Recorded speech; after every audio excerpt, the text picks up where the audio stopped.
Hello everybody, today we're going to be looking at the Grey Knight campaign. A Pendragon campaign for, Pendragon by Larry Titilio.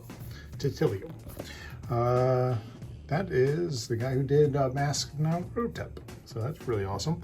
This is a really interesting adventure that is very mythical, and it, like when you read it and how it plays. So you're playing here, there's a prologue scenario to get you leveled up and do a few things straight from the campaign in the starter box set, or some of the basic adventure or whatever with the boy king and all that such.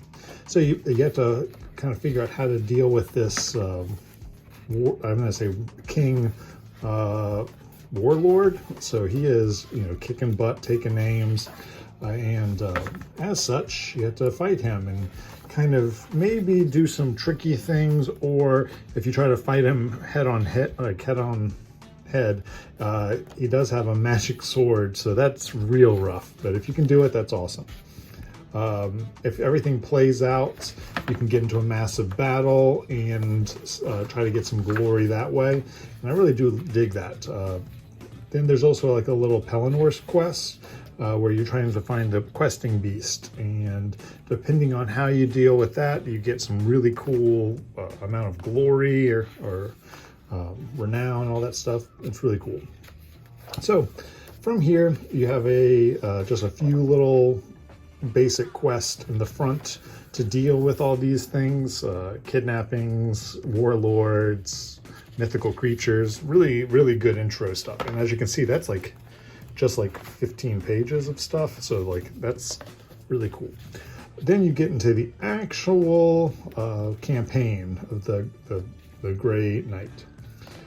So you start off going to Charleon, and you're going to have this massive jousting and pageantry and all this other really cool stuff. And you're getting to meet all the players, and this is really nice to read. I really did enjoy reading through this. It's really cool to see how they deal with Sir Kay, and they tell you how he reacts to things and why he reacts the way he does, and little things like that, and how you can change it and make the game more to your liking. Like if you're more of a fan of Sword in the Stone, your Kay is going to be like this. If you're more of what the author, then you're going to have him be a little different.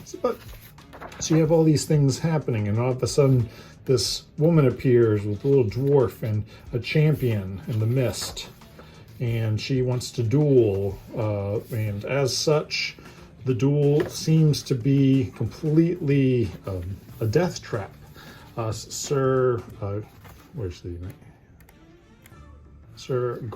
Gawain, he's willing to fight the Grey Knight, but he'll probably die if he does that. So you and your knights need to go find a way to prevent Gawain from dying, and you're traveling around the area finding strange beasts, strange magics, horrific beasts to fight, snakes, ghosts. There's all these horrible things in the wastelands and all these things like that, and hope and ogres and giants, or giants, I should say.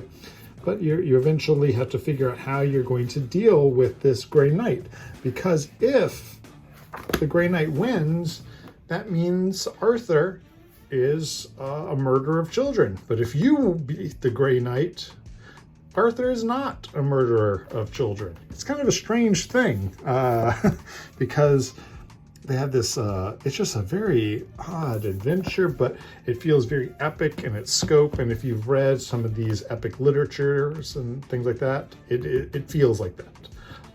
I really did enjoy it. I look forward to when the Great Pendragon campaign comes out, because this was a real fun read. And I think that it would be really fun to play. So if you're really into Pendragon and having epic adventures, yeah, I think you'd really enjoy this. Yeah. Thank you. And, oh, by the way, from Chaosian, awesome.